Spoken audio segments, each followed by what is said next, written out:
మళ్ళీ మా శక్తులు క్షీణించడం మొదలైందేంటి? అంటే ప్రమాదం ఇంకా దాటిపోలేదు. అవును ఇంద్రదేవా. స్వాహ.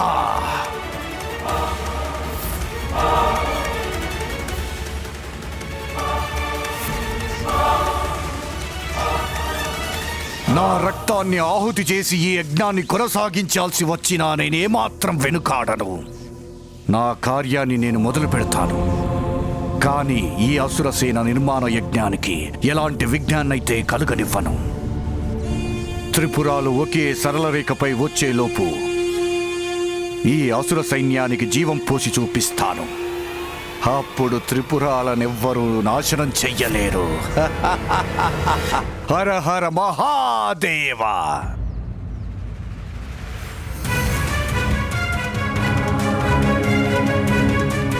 మనం వెంటనే త్రిపురాసురుల్ని అడ్డుకోవడం మంచిది. లేకపోతే త్రిపురాలు ఒకే రేఖలోకి వచ్చే లోపుగానే మనం సర్వసన్నద్ధంగా ఉండాలి.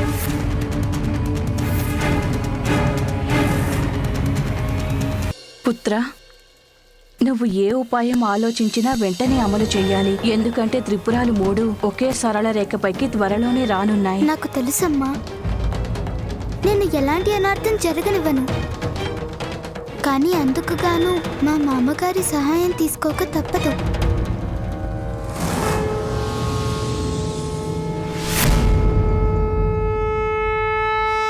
నా నుండి ఏం సహాయం కోరుతున్నావు అల్లుడు? మామయ్య, త్రిపురాసురులో అంతర్గతంగా ఉన్న కుటిలత్వాన్ని బయట పెట్టడంలో నాకు సాయం చేయండి. తన భక్తులను సంహరించడానికి వెనకాడుతున్నారు మహాదేవుడు. అందుకే నా సహాయం కోరడానికి వచ్చావా గణేశ? కానీ శంకర భగవానుడికి తన భక్తులను దండించాల్సి వచ్చినప్పుడల్లా ఇలాంటి సంకోచమే కలుగుతూ ఉంటుంది. దారి తప్పుతున్న సంతానాన్ని సరిదిద్దడానికి ఏ తండ్రి పరిస్థితి అయినా ఇలాగే ఉంటుంది. ఎంతైనా మహాదేవుడు బోలా శంకరుడు కదా. మామయ్య గారు, కానీ తమరు బోలా విష్ణువు కాదు కదా. తమరు సూటిగానే ఆ దుష్ట త్రిపురాసుల అసురు స్వరూపాన్ని బయట పెట్టగల సమర్థులు. కావాలంటే తమరే పరీక్షించండి. నా మాట నిజమైతేనే వారి రహస్యాల ప్రయత్నాలు బయటపెట్టండి. త్రిపురాలను అంతం చేసి అధర్మాన్ని నాశనం చేయటానికి ఇది మాత్రమే ఏకైక మార్గం. త్రిపురాసురుల మనసులోని మాలిన్యాన్ని బయటపెట్టడానికి నా కాలి దూలే చాలు అల్లుడు.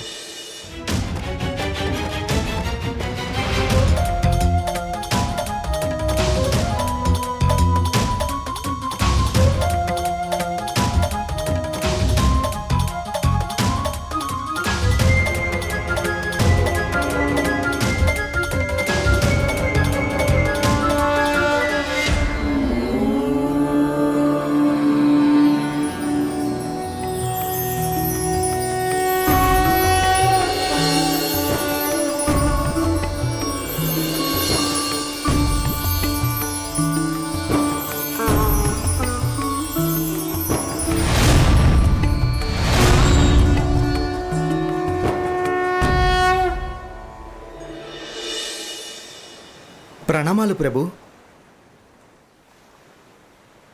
ప్రణామాలు మాత. తమరి కాలి ధూళి నుండి ఉత్పన్నమైన ఈ అరిహంతుడు ఏమి చేయాలో సెలవివ్వండి ప్రభు. గణేశుడు చెప్పినటువంటి త్రిపురాసురుల మనసులోని మాలిన్యాన్ని బయట పెట్టగలిగితే అంతే చాలు. తమ ఆజ్ఞ ప్రభు. అరిహంతార్య, తమరికిప్పుడు ఎక్కువ సమయం లేదని గుర్తించండి. త్వరలో త్రిపురాల దగ్గరకు చేరి ఒక రేఖపైకి రానున్నాయి. అవి ఆ సరళ రేఖపై ఉన్నప్పుడు మాత్రమే వాటిని నాశనం చేయడానికి సాధ్యపడుతుంది. అలాగే.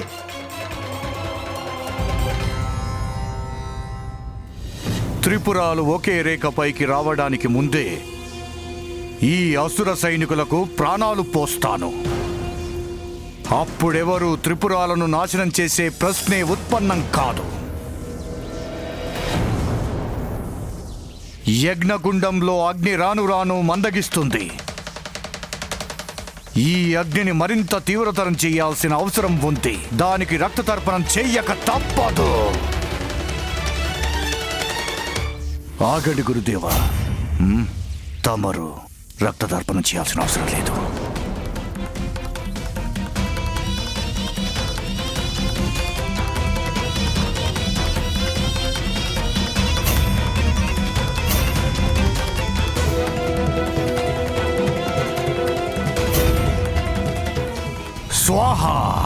ఓం హైం క్రీం హోం పట స్వాహ.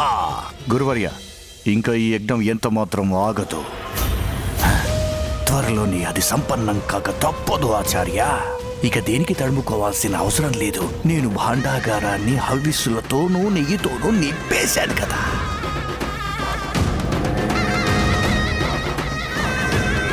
నిజానికి మన భాండాగారంలోని యాగ సామాగ్రిని నెయ్యిని నాశనం చేసింది మహాదేవ పుత్రుడి ఆ మూషికమే చేసుంటుంది. నేను రక్షణ ఏర్పాట్లను మరింత బలోపేతం చేశాను కనుక యజ్ఞానికి ఎలాంటి విఘ్నాలు రాలేవు. రాలేకపోవటం కాదు, వచ్చేసింది. గణేశుడవుతున్నాడు విఘ్నకారకుడు. దేవతలపై మన అసురుల ఆధిపత్యాన్ని స్థాపించడానికి మనం వేసుకున్న రహస్య పథకానికి తాను తప్పకుండా విఘ్నాలు కలిగిస్తాడు. అందుకు మనమే త్వరగా శీఘ్ర నిర్ణయాలు తీసుకోవాలి. కానీ నేను నా యజ్ఞం ఆపే ప్రసక్తే లేదు. ఈ పోరాటంలో మన అసురులే గెలవాలి. ఏది ఏమైనా గాని తమరు చింతించకండి గురుదేవా. అయినా మహాదేవుడు కరుణా కటాక్షాలు మనపై ఉన్నంత వరకు మనల్ని ఎవరు ఏమీ చేయలేరు. మన భక్తి నాటకం మరింత రక్తి కట్టిస్తాం. దాంతో మన త్రిపురాలు సరళ రేఖను దాటిపోతాయి. ఆ తరువాత 1000 సంవత్సరాల వరకు మనకు ఎవరు కూడా ఎలాంటి నష్టాన్ని కలిగించరు.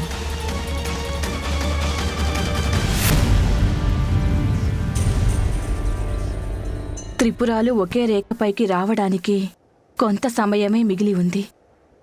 ఈ అవకాశం చేజారిపోకముందే మన గజాననుడు ఏదో ఒకటి చేయాల్సి ఉంటుంది.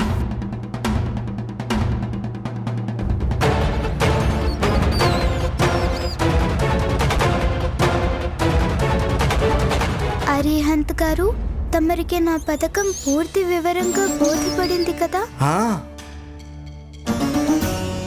మాతా పార్వతీనందన శ్రీ గణేశ, నాకు తమరి పథకం చాలా స్పష్టంగా అర్థమైంది.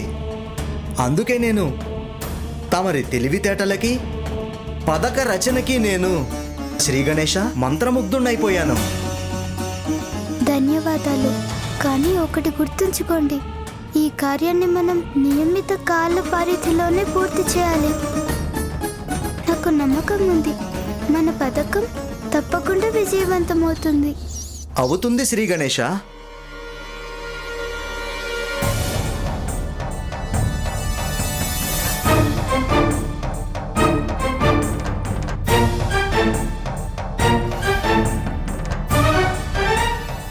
నేను నారాయణుడి అంశను అరిహంతుడిని త్రిపురాల్లో ప్రవేశించాలని కోరుతున్నాను. నారాయణుడి అంశకు ఎక్కడేం పని? గురుదేవులు మనకు చెప్పారు కదా, జాగ్రత్తగా ఉండాలని. కనుక మనం జాగ్రత్తగా ముందుకు వేయాలి. నా వలన ఎవరూ బాధపడాల్సిన అవసరం లేనే లేదు. నేనిక్కడికి నాకు కాబోయే స్నేహితులకి సహాయం చేయడానికే వచ్చాను. తనని లోపలికి రానివ్వడం తప్పనుకుంటే మెప్పు పొందను నేను. వచ్చేది దివ్యమైన అమృతం. ఇంకా అలాగే ఈ అరిహంతుడిని రానిచ్చినట్లయితే ఈ సమస్త త్రిపురాలలోని అసురులందరికీ అమరత్వాన్నిచ్చే ఏకైక సాధనం అదే దివ్యామృతం, స్వచ్ఛమైన అమృతం లభించబోతోంది మీకు.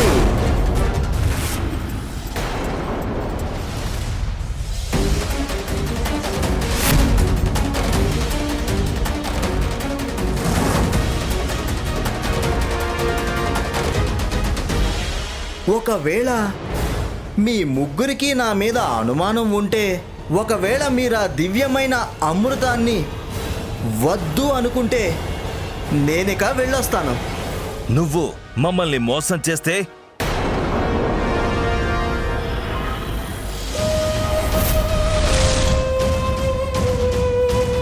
నారాయణుడికి అంశమై ఉండి కూడా తన శత్రువుల కోసం అమృతాన్ని ఎందుకు తెచ్చావు నువ్వు? మీ అనుమానంలో అర్థం ఉంది. అంశను తనకి మిత్రుణ్ణి కాదు, సేవకుణ్ణి తనకి, కానీ తన శుభం కోరేవాడిని కానే కాదు. ఏ విధంగా తమ అసురుల్ని ఎవరు లెక్కలోకి తీసుకోరో సరిగ్గా అదే విధంగా ఈ అరిహంతుని కూడా తిరస్కరించారు వారు. స్వయంగా నారాయణుడే. నారాయణుడి మలినాల నుండి పుట్టించారు నన్ను. అందువల్లనే నన్ను తనే స్వయంగా సృష్టించిన ఈ అరిహంతుణ్ణి మీ అసురుల్ని చూసినట్లే శత్రువులాగానే చూశారు. హీనంగా చూస్తే కన్నబిడ్డల శత్రువులు అవుతారు. ఇక శత్రువులకు శత్రువులే మిత్రులు అవుతారు.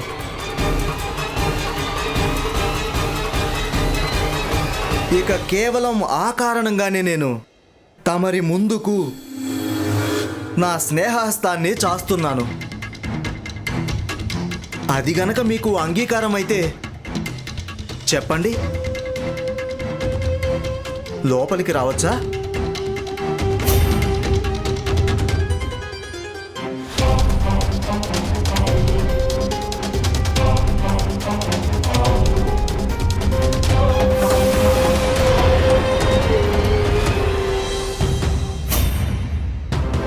అరిహంతుడు తన బుద్ధిబలాన్ని ఉపయోగించి త్రిపురాలలోకి ప్రవేశించారు. వారు త్రిపురాసుల నాటకాన్ని ఎలా బయట పెడతారో చూడగానే కుతూహలం పెరుగుతుంది. నువ్వు మాకు అబద్ధం ఎందుకు చెప్పావు? నీ దగ్గర నిజంగానే అమృతం ఉందని. ఇప్పుడు అర్థమైంది. నిన్ను ఆ మహాదేవ్ పుత్రుడు గణేష్ పంపాడు కదూ మా యోజనాల్ని భంగం చేయడానికి. ఇంకో మాట, త్రిపురాల్లో ప్రవేశం పొంది మాకు మోసం చేశావు. చెవులయ్య, లోపల ఏం జరుగుతుందో వినడానికి నాకు కొంచెం సహాయం చేయొచ్చుగా? లేదు, ఏవో విషపూరితమైన క్రీడలు పడుతున్నాయి మీ మనసులపై. అందువల్లనే మీరు బాధలో ఉన్నారు. అంతకు మించి దేని గురించో బాధపడుతున్నారు, ఆందోళన పడుతున్నారు. మీ గుండెలు దడదడలాడుతున్నాయి. అయితే మీ చింతలన్నింటినీ దూరం చేయడానికి, మీపై విస్తరిస్తున్న క్రీనీడల్ని తొలగించడానికి కావలసిన దివ్యామృతం ఉంది ఈ అరిహంతుడి దగ్గర.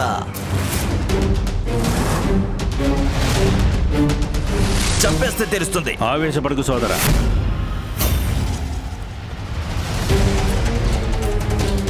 నువ్వు ఏ విషపు క్రీనీడల గురించి చెబుతున్నావు? నేను నీకు మరో అవకాశం ఇస్తున్నాను. ఇప్పుడు చెప్పు, నువ్వు మా త్రిపురవాసులకు ముంచుకొస్తున్న ముప్పుకు కారణం ఏమిటో?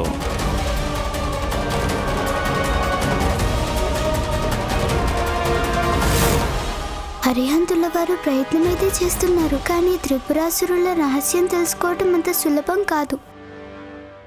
మీ మహాదేవుడు భక్తంతా ఒక నాటకం. బూటకపు భక్తి కంటే విషం ఇంకెక్కడుంటుంది? అయినా ఆ విషం నుండి ముక్తినిచ్చేటువంటి దివ్యామృతాన్ని తీసుకొచ్చాడు ఈ అరిహంతుడు.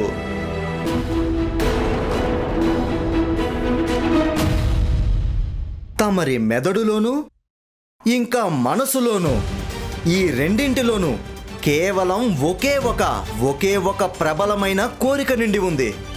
అదేంటంటే భోగాలు, విలాసాలు, ఆనందాన్ని అనుభవించాలనే కోరిక.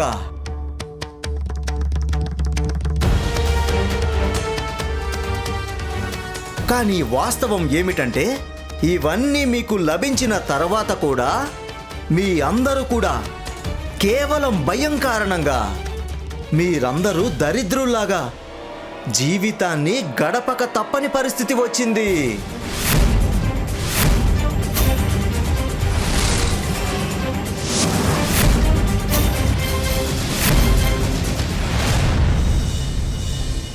మమ్మల్ని భయపడే దరిద్రులు అనే మాట నీకు ఎలా వచ్చింది చెప్పు.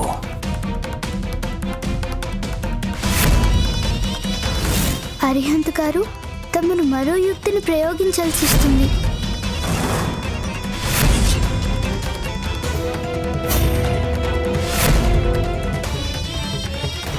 శివభక్తి అనే దొంగ నాటకాన్ని ఆడుతూ ధర్మాన్ని అతిక్రమించడం వల్లనే ఈ దారుణమైన కష్టాలను అనుభవిస్తున్నారు మీరు. ఇలాంటి త్రిపుర వంటి సంపన్న పురాలకు అధిపతులై ఉండి కూడా మీరు కామము, క్రోధము, లోభము, మదము, మాత్సర్యాలకు దూరంగా ఎందుకు ఉండలేకపోతున్నారో తెలుసా? ఈ శివభక్తి వల్ల మాకు రక్షణ సమకూరుతుంది. త్రిపురాసుర, ఎంతటి భ్రమలో జీవిస్తున్నారు తమరు? సర్వశక్తివంతుడు, త్రికాల జ్ఞాని అయినటువంటి సాక్షాత్తు ఈ మహాదేవుడికే మీ ముగ్గురు భక్తి ఒక బూటకమని చాలా స్పష్టంగా తెలుసు.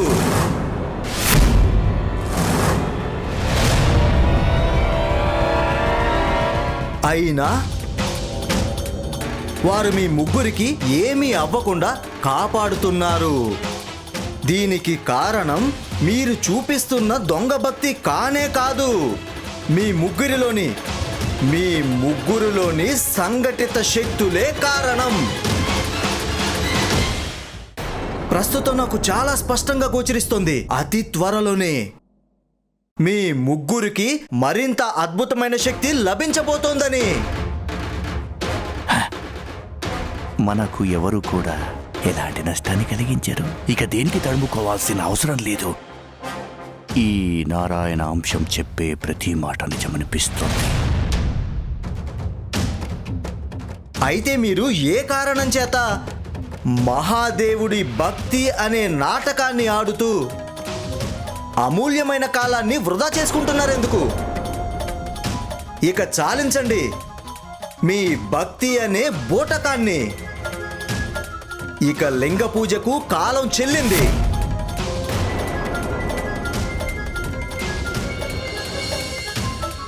గుర్తించండి మీలోని సర్వశక్తులను. మహాబలవంతులైన త్రిపురాసురులు మీరు ముగ్గురు. ఇక అందువల్ల మీ జీవితాన్ని మీకు ఇష్టమైన విధంగా జీవించటం ఆరంభించండి. మహాబలవంతులైన త్రిపురాసురులు మీరు ముగ్గురు. ఇక అందువల్ల మీ జీవితాన్ని మీకు ఇష్టమైన విధంగా జీవించటం ఆరంభించండి.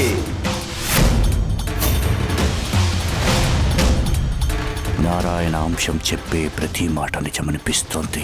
అయినా మాకేం భయం? ఇంకా బయలుదేరండి మూషికొత్తమా. మనకు సకల సుఖాలు సౌకర్యాలు పొందే అవకాశం ఉన్నా ఇలా దరిద్రుల్లా బతకాల్సిన అవసరం ఏముంది? నిజమే, ఊరికే వృధా చేసుకుంటున్నాం జీవితాన్ని.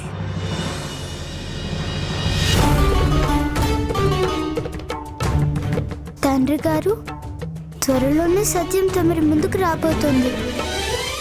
ఆ త్రిపురాసురుల దొంగ భక్తి బయటపడుతుంది. అసలు నిజం తమరి కళ్ళ ముందే ప్రత్యక్షమైందంటే అదే తమరికి నమ్మకం కలిగిస్తుంది.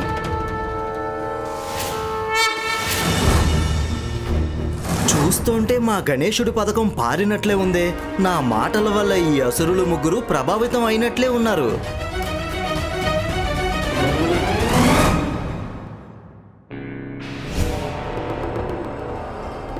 సోదరులరా, మన గురువు శుక్రాచార్యుల వారు మనల్ని ముందే హెచ్చరించారు. అందుకే మనం ఇతని మాటల మాయలో పడ్డం మంచిది కాదు.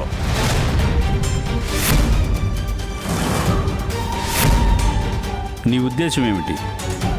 నువ్వంత సులభంగా మమ్మల్ని మా భక్తి మార్గం నుండి మాటలతో మభ్యపెట్టి తప్పించగలవనా?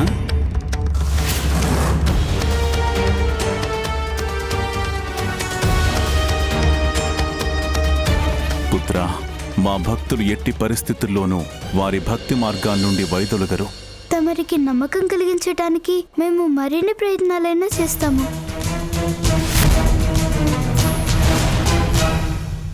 కానివ్వండి. మిమ్మల్ని చూస్తే నాకు అర్థమవుతున్నది ఒకటే. మీరు అంటే త్రిపురాసురులు ఆ దివ్యామృత పానమనే భాగ్యాన్ని కోరుకోవడం లేదని. అలాగే మీ ముగ్గురికి నా మాటలపై ఏమాత్రం నమ్మకం లేదని. ఇక్కడికి వచ్చి నేనే తప్పు చేశాను. ఇక నేను ఇక్కడి నుంచి బయలుదేరుతాను.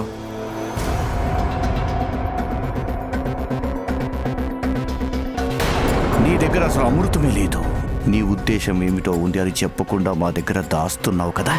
మేమేమైనా వెర్రి వాళ్ళమా?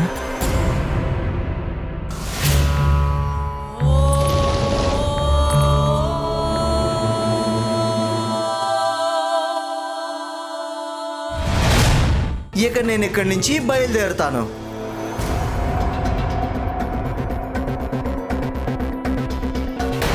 నీ దగ్గర అసలు అమృతమే లేదు. నీ ఉద్దేశం ఏమిటో ఉంది అని చెప్పకుండా మా దగ్గర దాస్తున్నావు కదా. మేమేమైనా వెర్రి వాళ్ళమా?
దేవి, తమరు ఎంత కష్టపడి ఎంతో దూరం వచ్చారు, కానీ ఈ ముగ్గురికి తమరు అవసరం లేదనిపిస్తోంది.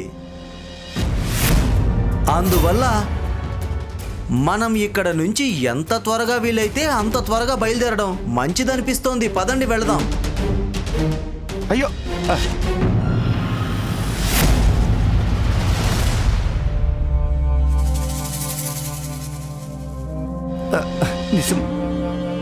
నిజం చెప్పాలంటే ఇంత సౌందర్యవతి చేతిలో కాలకూట విషయం ఉన్నా సరే నేను తాగటానికి సిద్ధమే.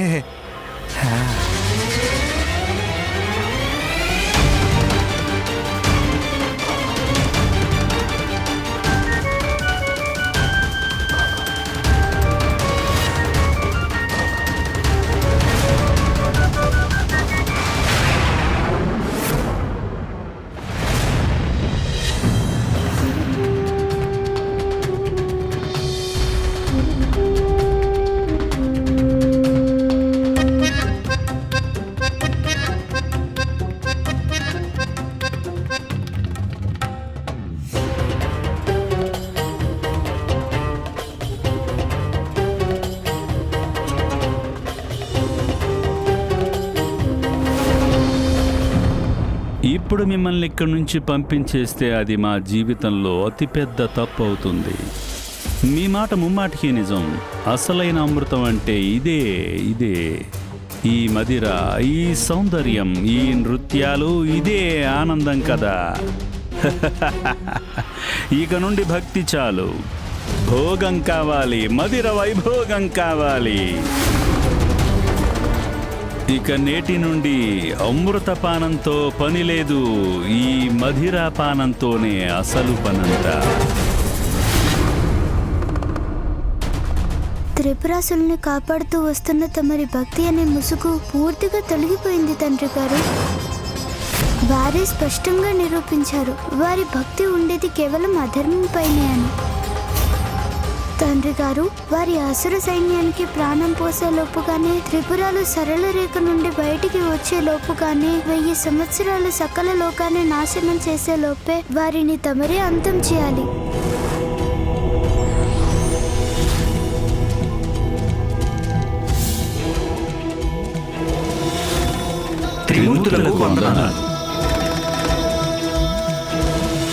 ప్రణామాలు పెద్దమ్మ గారు.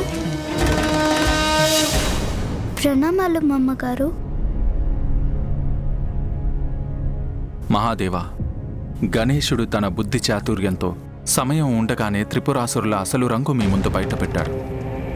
లేకపోతే చాలా ఆలస్యం జరుగుండేది. ఇప్పటికే ఆలస్యమైపోతుంది. సమస్త దేవగణాలందరి తరపున తమరికి నా ప్రార్థన ఒక్కటే మహాదేవ.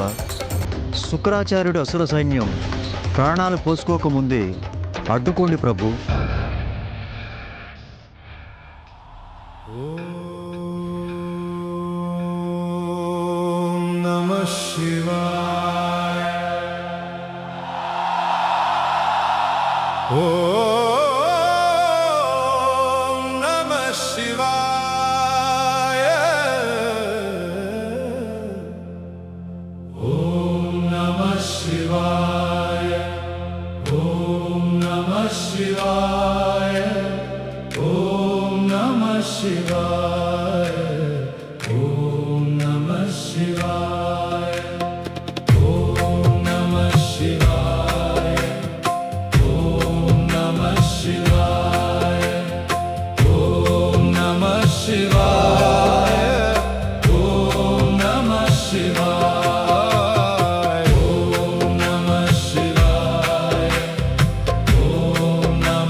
స్వాహా స్వాహా.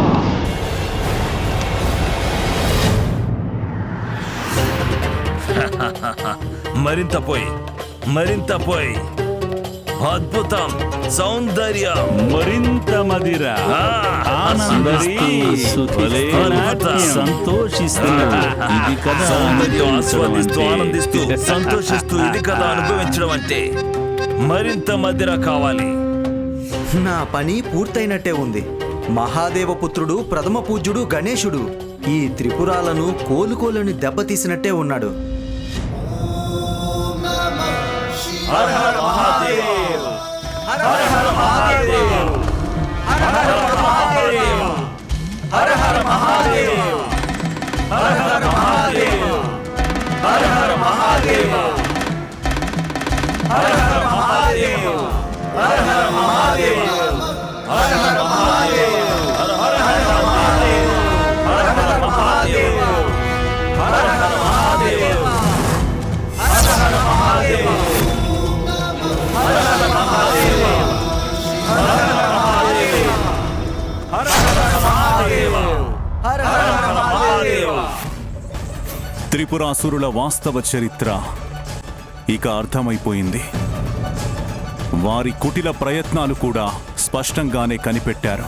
గణేశుడు ఎంతో కష్టపడి సత్యాన్ని తెలియజేశాడు. త్రిపురాసురులను అంతం చేయడానికి నేను సిద్ధంగా ఉన్నాను.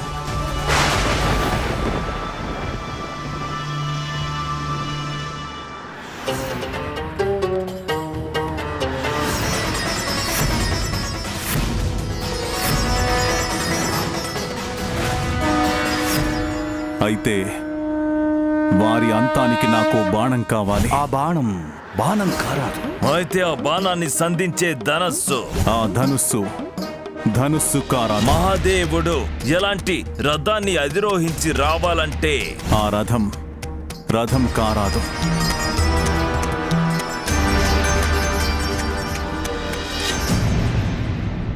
ఇవన్నీ ఎవరు తీసుకురాగలరు?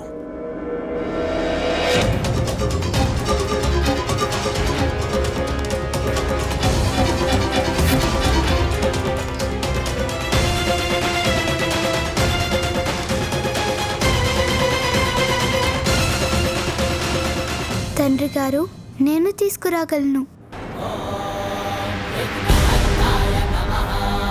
పుత్ర, అలాంటి రథం, ధనుస్సు, బాణాల కోసం ఎక్కడ అన్వేషిస్తావు?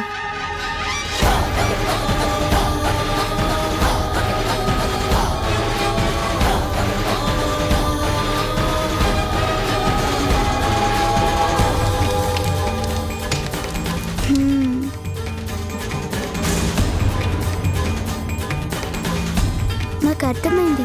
రథం కాని రథాన్ని ఎలా రూపొందించాలో తెలుసా? అమ్మా, నిజానికి సూర్యుడి రథానికి పూంచిన అశ్వాలు, గుర్రాలు కావు, వెలుగులోని 7 రంగులకు ప్రతీకాలు.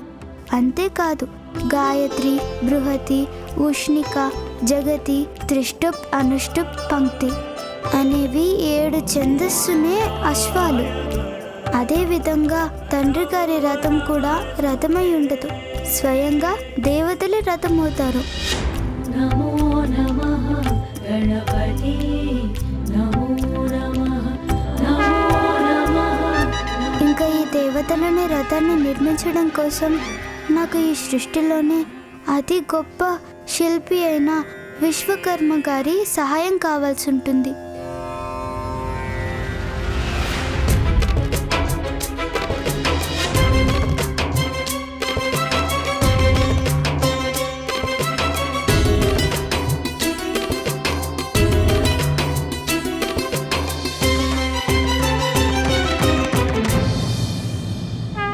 నేను సిద్ధమే శ్రీ గణేష.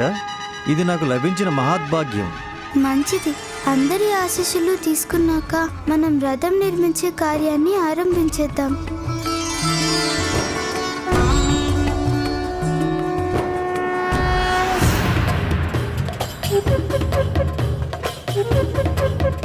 ఆనందం పరమానందం బ్రహ్మానందం.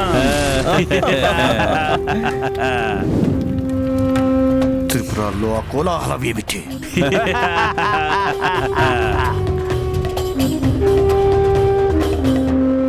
మూర్ఖులారా, మరికొంతసేపు ఆగలేకపోయారా? ఖచ్చితంగా ఇది ఆ గణేశుడి పన్నాగమే. ముందు వెంటనే అసుర సైన్యానికి ప్రాణాలు పోసి వారిని జాగృతం చేయాలి. త్రిపురాలను కాపాడుకోవటానికి ఇదొక్కటే మార్గం. ఓం బ్రీం బ్రాం ప్రీం క్రాం స్వాహ స్వాహ స్వాహ.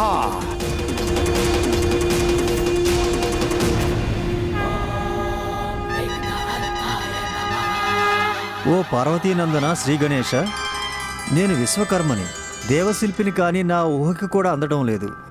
రథం కాని రథం, విల్లు కాని విల్లు, బాణం కాని బాణం ఎలా చేస్తాం? ఇది మనకు సాధ్యపడుతుందా? అవి కావాలి, కాకుండానూ ఉండాలి. వాటిని ఎలా రూపొందించాలి?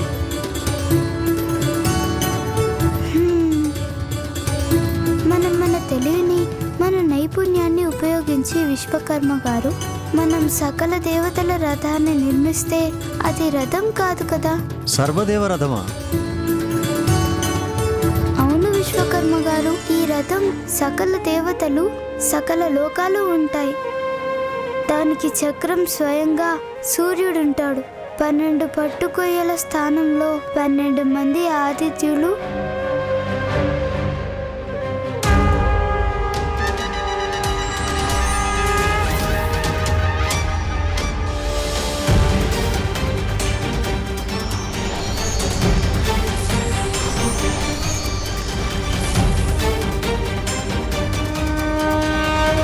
రథం ఎడం చక్రంలో చంద్రుడుంటారు. దానికి 16 పట్టుకొయ్యల్లో చంద్రుడి 16 కళలు ఉంటాయి. ఇంకా నక్షత్రాలన్నీ రథ చక్రాలతో పాటుగా నడుస్తాయి.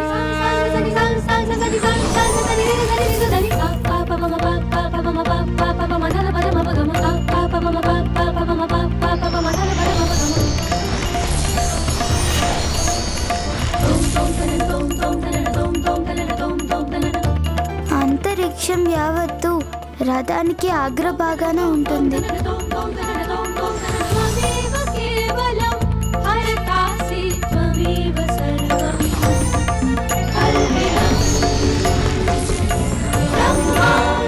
మా తండ్రి గారు భారాన్ని మందరాచలం తప్ప మిగిలినవేవీ భరించలేవు. రథంలో రథికాసనంగా మందరాచలం ఉంటుంది.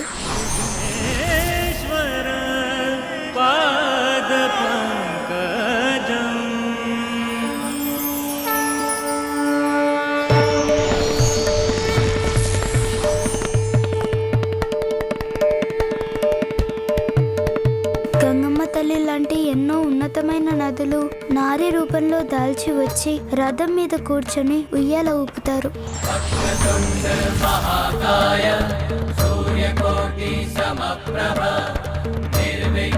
4 దిక్కులు 4 గుర్రాలు అవుతాయి.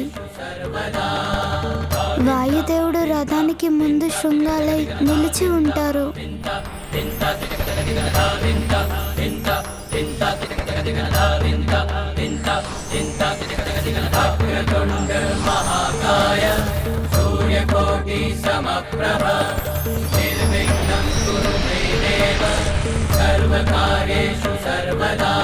బ్రహ్మదేవుడు రథానికి సారథి అవుతారు. ఓంకారమే వారి చర్మకోల అవుతుంది. ఇంకా ఆకాశం రథానికి గొడుగు అవుతుంది.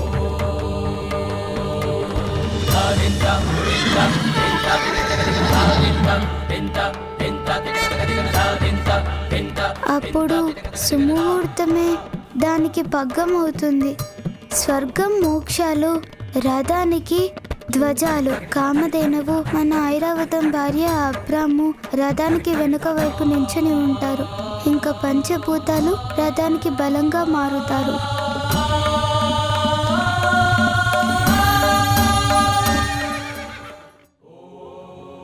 చెప్పండి దేవశిల్పి విశ్వకర్మ గారు, రథం కాని రథం నిర్మించడం పూర్తయినట్టేగా? అదే మనోరథం. తమరి మేధస్సు, తమరి పరికల్పన అనన్య సామాన్యం. అద్భుతం ప్రభు. ధన్యవాదాలు విశ్వకర్మ గారు. పదండి, మనం ఇప్పుడు ధనస్సు రూపొందిద్దాం.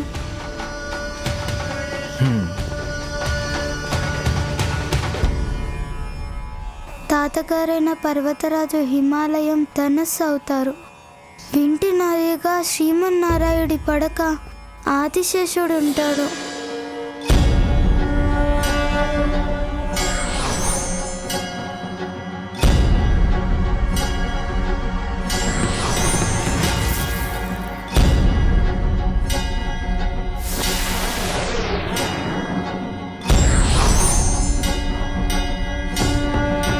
ఇప్పుడు ధనస్సు కూడా సిద్ధమైంది, కానీ అది ధనస్సు కాదు కదా. మిగిలింది బాణం. త్రిపురాలని నాశనం చేయదగిన బాణం. స్వయంగా సృష్టి పరిపాలకుడైన మా మామగారు.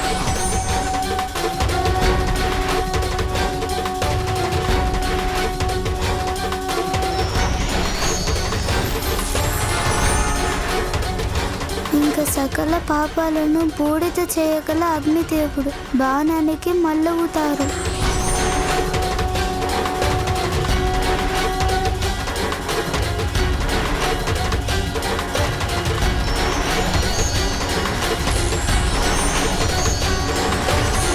ఇంకేముంది విశ్వకర్మ గారు, బాణం తయారైంది, కానీ అది బాణం కానే కాదు. మనం వీటిని తండ్రి గారి దగ్గరికి తీసుకెళ్దాం.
తండ్రి గారు, రథం కాని రథం సిద్ధమైంది. ఇదేమో ధనస్సే కానీ ధనస్సు కాదు. ఇదిగో చూడండి, బాణం, కానీ మహాబాణం.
ఓం హ్రీం హ్రీం రాం హ్రీం స్వాహ.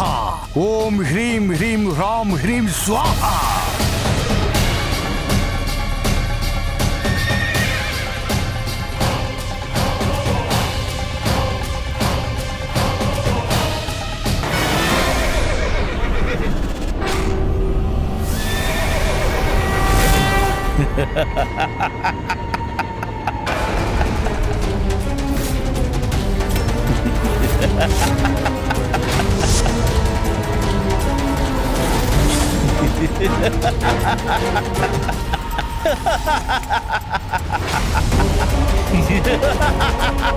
అన్నగారు, ఈ నీలి నీడలు ఎవరివి? త్రిపురాలపైకి వచ్చేంత కండకావరమా వీటికి? ఎవరది ముందుకొచ్చి నిలబడు, లేకపోతే మరణానికి సిద్ధపడు.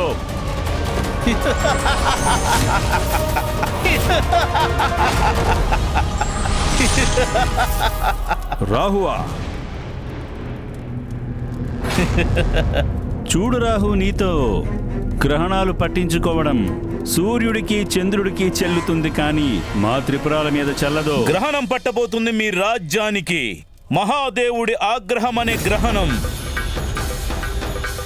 అందుకే వారు తమ రథంపై ఆసీనులై మిమ్మల్ని నాశనం చేయడానికి వస్తున్నారు.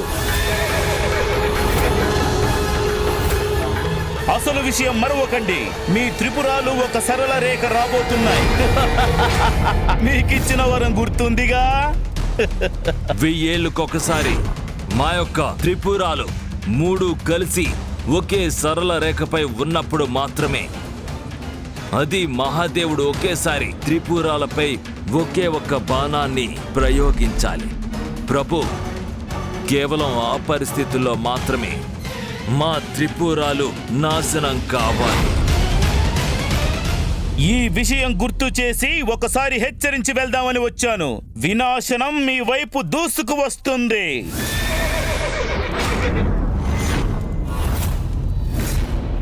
అందుకే ప్రియమైన అసురులారా, ఏదైనా ఉపాయంతో ఆత్మరక్షణ చేసుకోగలిగితే చేసుకోండి. అందుకే మీకున్న సమయం చాలా తక్కువ.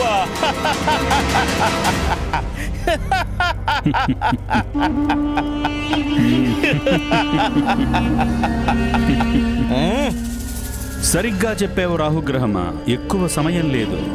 కానీ అసురుల వినాశనానికి కాదు, మా శక్తి యుక్తులను ప్రదర్శించటానికే కాదు,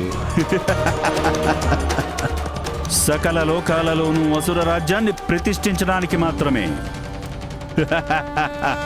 రాహు, నువ్వు తీసుకొచ్చిన సమాచారం కంటే ఇక్కడ చూస్తుంది భయానకమైన దృశ్యం కాదంటావా?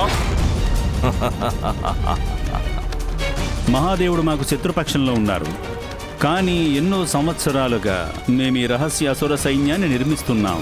చూడు, అయినా ఈ సైన్యం మహాదేవుడిని, వారి పుత్రుడు గణేశుడిని అడ్డుకోగలరా? శ్రీ గణేశుడి ఇక్కడికి వచ్చి జరుగుతున్నది చూసి వెళ్ళి ఉండవచ్చు. ఈ విషయాన్ని మహాదేవుడికి కూడా చెప్పి ఉండవచ్చు. అయినా మనం భయపడాల్సిన అవసరం ఉండదు, ఎందుకంటే మన అసుర సైన్యం అంతం లేనిది. ఇప్పుడు మహాదేవుడే చూస్తారు ఈ అసురులను ఎంత మాత్రం నాశనం చెయ్యగలరనేది. సకల లోకాలలోనూ మంచి అనే దాని నామరూపాలు లేకుండా చేసి అసుర సైన్యం తమకు నచ్చినట్లు సరికొత్త సృష్టిని నిర్మిస్తుంది.